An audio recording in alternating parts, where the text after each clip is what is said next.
আসসালামু আলাইকুম বন্ধুরা। আজকে আসলে আলোচনা করতে আসলাম। আজকে যে ঘটনাটা ঘটে গেল সোহরাওয়ার্দী কলেজে, এটা আসলে খুবই দুঃখজনক ঘটনা। National medical college, Suhrawardy college, এই ঘটনার পিছনে যা ঘটেছে সেটার থেকে বহু কষ্টের জন্য আমার আসলে খারাপ লাগছে যে Suhrawardy college, Dhaka national medical college, এগুলো আসলে অনেক স্মৃতি বিজড়িত কলেজ। এগুলো অনেক ইতিহাস সংশ্লিষ্ট কলেজ। এই কলেজটা যে পরিমাণ ভাঙচুর চালিয়েছে বিভিন্ন কলেজের শিক্ষার্থীরা, যাদের নেতৃত্বে ছিল বলা হচ্ছে ইউসিবি নামক একটি গ্রুপ, যারা কিন্তু ইন্টারমিডিয়েট লেভেলের স্টুডেন্ট, আর হচ্ছে ডক্টর মাহবুবুর রহমান কলেজ। এদের নেতৃত্বেই সম্ভবত একটা অনাকাঙ্ক্ষিত দুর্ঘটনার প্রেক্ষিতে একজন স্টুডেন্ট মারা যান, অভিজিৎ নামে। বন্ধু মারা যাওয়ার প্রেক্ষিতে যে দায়িত্ব অবহেলা, চিকিৎসকদের দায়িত্ব অবহেলার কারণে তারা দাবি করছে যে তারা সেই অভিজিৎ নামের শিক্ষার্থীটা মারা গিয়েছেন। আমরা তার আত্মার শান্তি কামনা করছি। তো আসলে দুর্ঘটনাটা ঘটে গেছে, আর এটা আসলে আইন সংশ্লিষ্ট বিষয়। তো আমরা আসলে যদি বলি যে এটা দুর্ঘটনা নাকি ওটা আসলে অনাকাঙ্ক্ষিত বিষয়, সেটা যেহেতু মানুষটা মারা গেছে, সেটা তাকে তো আর ফেরত আনা যাবে না। তো এটা একটা আইনের মাধ্যমে বর্তমান সময়ে অবশ্যই তো আইনের প্রয়োগ আছে। আইনশৃঙ্খলা বাহিনীর মাধ্যমে একটা ব্যবস্থা অবশ্যই নেওয়া যেত। কিন্তু এর প্রেক্ষিতে ইন্টারমিডিয়েট লেভেলের শিক্ষার্থীরা যে পরিমাণ তাণ্ডব চালিয়েছে সোহরাওয়ার্দী কলেজে, সেটা আসলে অনাকাঙ্ক্ষিত। এটা কখনোই মেনে নেওয়া যায় না। প্রত্যেকটা মানে মানুষ অপরাধ করলে তার বাসা বাড়িতে হামলা করা হবে, মানুষ অপরাধ করলে তার প্রতিষ্ঠানে হামলা করা হবে, এটা আসলে কখনোই মেনে নেওয়া যায় না। এই শিক্ষাটা আসলে আমাদের টিচাররা বা প্রতিষ্ঠানগুলো দিতে পারছে না। হ্যাঁ, এত উশৃঙ্খলতা কখনোই কাম্য নয়। এখন আমি আসলে কি বলবো, আমার দেখে খারাপ লাগছে, যেহেতু আমি জগন্নাথ ইউনিভার্সিটির স্টুডেন্ট ছিলাম। আমি আসলে সোহরাওয়ার্দী কলেজ চিনি, কবি নজরুল কলেজ চিনি। আমার ইউনিভার্সিটি ওদেরকে পার হয়ে যেতে হয়। অনেক সময় অনেক দুর্ঘটনা ঘটে, অনেক মারামারি লেগেছে, কিন্তু আজকের এই দুর্ঘটনাটা একদমই অনাকাঙ্ক্ষিত। বিশেষ করে ছোট সোহরাওয়ার্দী কলেজ বা কবি নজরুলের তো অনার্স লেভেলের শিক্ষার্থীরাও পড়াশোনা করে, তাদের ভাগ্য ভালো ছিল, আজকে আসলে তারা ছিলেন না। এই দুইটা কলেজের যে কোনো একটা কলেজের শিক্ষার্থীরাও যদি থাকতো ইউনিভার্সিটি, তাহলে তো তারা কখনো ঢুকতেই পারতো না। আজকে যেহেতু ফার্স্ট ইয়ারের পরীক্ষা ছিল, স্বাভাবিকভাবে প্রতিষ্ঠান বন্ধ ছিল, কিন্তু তারা যে তাণ্ডব চালিয়েছে এটা কখনোই মেনে নেওয়া যায় না।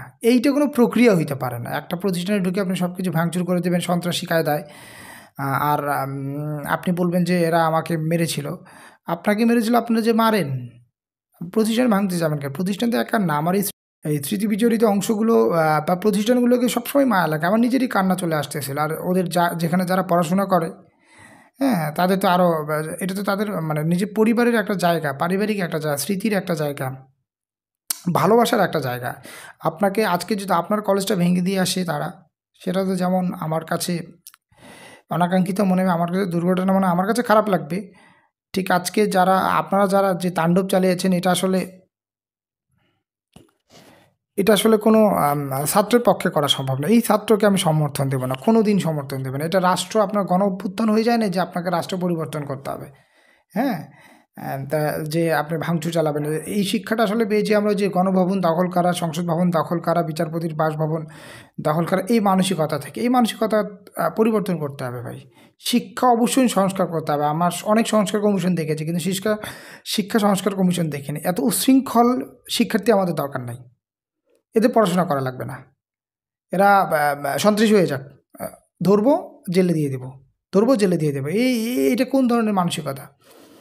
আর মানুষকে মারবে, বা একটা মানুষ মানুষকে মারবে, এইটাও আসলে আমি কখনোই কাম্য না।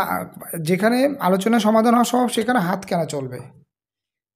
আমি এই হাত চালানোর মানসিকতা কখনোই পছন্দ করি, এটা আমার ব্যক্তিগত মতামত। আশা করি দেশের অধিকাংশ জনগোষ্ঠী যারা আসলে ম্যাচিউরড গার্জিয়ান, তারা আসলে এটা চিন্তা করে। হাত আসলে ওঠানো ঠিক না, কিন্তু আমাদের শিক্ষার্থীরা তো উশৃঙ্খল, তাদেরকে সেই শিক্ষাটা আমরা দিতে পারি নাই, বিগত সরকারও দিতে পারে নাই, আমরাও দিতে পারি নাই।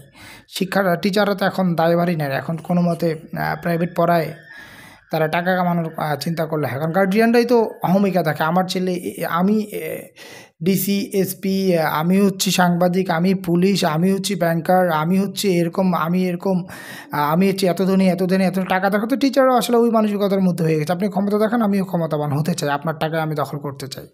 চাপে পড়ে বিভিন্ন নামকা বাস্তবিক প্রতিষ্ঠান করে তারা প্রাইভেটের নামে বাণিজ্য করে, ভর্তি বাণিজ্য করে হাজার হাজার কোটি কোটি টাকা ব্যবসায় শিক্ষা প্রতিষ্ঠান থেকে আদায় করে নিচ্ছে, শিক্ষার্থীদের গার্জিয়ানের উপর চাপ প্রয়োগ করে। এখন একটা ইউনিভার্সিটিতে পড়ার থেকে দেখা যায় একটা ইংলিশ মিডিয়ামে পড়ার খরচই বেশি।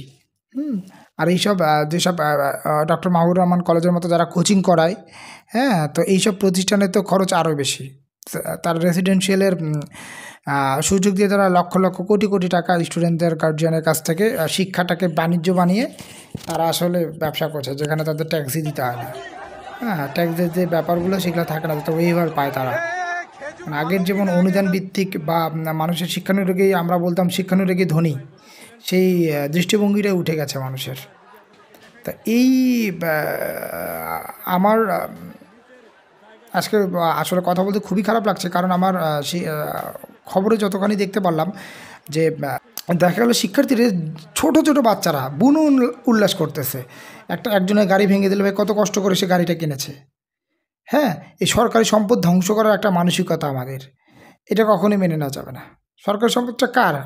আমার টাকায়। শেখ হাসিনা কি আমার বাড়ির সামনে দিয়ে হেঁটে যাবে? খালেদা জিয়া কি হেঁটে যাবে আমার বাড়ির সামনে দিয়ে? আমি লাইটটা নষ্ট করি, ম্যান হলে ঢাকনা খুলে ফেলি, সে না হেঁটে যাবে না? খালেদা জিয়া হেঁটে যাবে না? তারেক রহমান হেঁটে যাবে না? মেয়ররা হেঁটে যাবে আমাদের বাড়ির সামনে থেকে? আমরাই হেঁটে যাবো। তা আমরা কেন এটা রক্ষণাবেক্ষণ না করি? একটা মানুষ একটা গাড়ি কিনেছে, একটা অ্যাম্বুলেন্স, একটা প্রতিষ্ঠানের পুরা প্রতিষ্ঠানটাকে তছনছ, তাদের স্মৃতি, তাদের সার্টিফিকেট, তাদের ভালোবাসাগুলোকে আপনারা তছনছ করে দিয়েছেন। এইটার কোনো ক্লারিফিকেশন হইতে পারে না। হ্যাঁ, যে আপনারা বলবেন এই কারণে করেছেন। প্রতিষ্ঠান ধ্বংস করা আর মানসিকতায় কোনো হয় না যে আমাকে আক্রমণ করা হয়েছে, আমি এটা প্রতিহত করছি, এইটার কোনো ক্লারিফিকেশন হবে না। অপরাধ করেছেন আপনি, সোজা কথা, এটা একটা অপরাধ।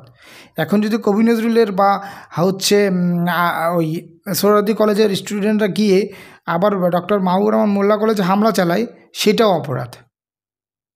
হ্যাঁ, তো এইটা করা যাবে না। প্রশাসনকে অবশ্যই, এবং তাদের বিভিন্ন প্রতিষ্ঠানে যারা এখানে হামলা করেছে তাদের এই নৈতিক শিক্ষা, এবং অবশ্যই তাদের প্রশাসনিক ব্যবস্থা নিতে হবে। আইনশৃঙ্খলা বাহিনীতে অবশ্যই ব্যবস্থা নেবেন। সোহরাওয়ার্দী কলেজের পক্ষ থেকে তারা আইনশৃঙ্খলার প্রতি দায় থেকে তারা প্রয়োজন হলে মামলা করে দিতে পারেন, এবং যেসব কলেজ এখানে যুক্ত ছিল অবশ্যই তাদের প্রতিষ্ঠানিক একটা দায়িত্ব নিতে হবে। স্টুডেন্টদের এই শিক্ষাটা দেওয়া যাবে না। আর স্টুডেন্টরা ভাই, আপনারা একটু সংযত হন। হ্যাঁ, আপনারা অনেক কিছু করে ফেলেছেন, এই অধ্যতা আপনাদের কাছে জাতি দেখতে চায় না, এই উশৃঙ্খলতা জাতি চায় না। এই উশৃঙ্খল জাতির দরকার নাই। আপনার পড়াশোনা না করলেই হবে। আপনি উশৃঙ্খল থাকেন, আপনার ধরবো জেলে দেবো। পড়াশোনার নাম পড়ে শিক্ষার্থী হয়েন না আপনারা। এই শিক্ষা ব্যবস্থা আমাদের দরকার নেই। যে শিক্ষা ব্যবস্থা একটা প্রতিষ্ঠানকে ধ্বংসযজ্ঞে, একটা স্মৃতিবিজড়িত প্রতিষ্ঠানকে ধ্বংসযজ্ঞে রূপান্তর করতে বিন্দুমাত্র দ্বিধা করবে না, যার বুক কাঁপবে না একটা শিক্ষা প্রতিষ্ঠানকে ধ্বংস করতে, সেই শিক্ষার্থী আমার দরকার নাই।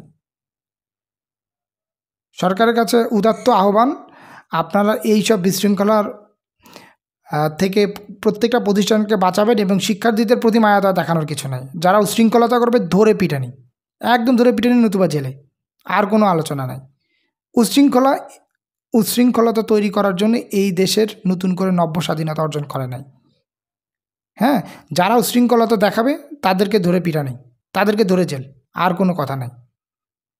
তাদের কোনো দাবি থাকবে তা আবার আলোচনা করবে সরকারের সাথে। তাছাড়া যারা রাস্তায় নামবে তাদেরকে ধরে পিটানি, রাস্তায় নামার কোনো সুযোগ নেই। দাবি তুমি দিবা, সেটা আমি প্লেস করবা, আমি আমার সুযোগ মতো সেই ব্যবস্থা সুপারিশ করে নির্বাচিত সরকারের কাছে দেবো। আমার যদি সুযোগ থাকে আমি এটা পূরণ করে যাব। এইটা হবে আপনাদের আলোচনা।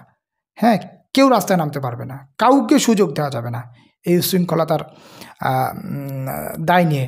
যারা একটু সুযোগ খুঁজবে, আমি হাঁটতে পারবো না, আমার রাস্তায় ব্রিজ নাই, আমার বেতন নাই, আমি রাস্তায় নেমে যাওয়ার আর লক্ষ লক্ষ কোটি কোটি মানুষের ভোগান্তি করব, এই সুযোগ দেওয়া যাবে না। কাউকে সুযোগ দেবেন না, সবাইকে ধরে পিটানি, নতুবা জেল। এই জাতি আমার দরকার নাই। যারা কিনা উশৃঙ্খল হয়ে উঠবে সুযোগ পেয়ে। সরকারের নরম হওয়ার কোনো সুযোগ থাকবে না। আশা করি সরকার এইদিকে সুদৃষ্টি দেবে এবং শিক্ষার্থী ভাই বোনেরা সবাই আমাদের ভাই বোন, আপনারা একটু নম্রভদ্র হবেন। শিক্ষার মানের দিকে, আপনারা যে লেখাপড়া করছেন সেইটার দিকে নজর দেবেন, আপনারা কী শিখছেন। এই উশৃঙ্খলতা শিক্ষেন না ভাই, জীবনে উন্নতি করা সম্ভব হবে না। দেশের উন্নতি হবে না, আপনার উন্নতি না হলে দেশ উন্নতি হবে না। দেশ না উন্নতি হলে তো আমাদের দেশ অন্য কেউ দখল করে নিয়ে যাবে। এটাই তো ব্যবস্থা, আর তো কিছু নেই। তখন আপনার স্বাধীন করে চিল্লাফাল্লা করে কোনো লাভ হবে না। ধন্যবাদ।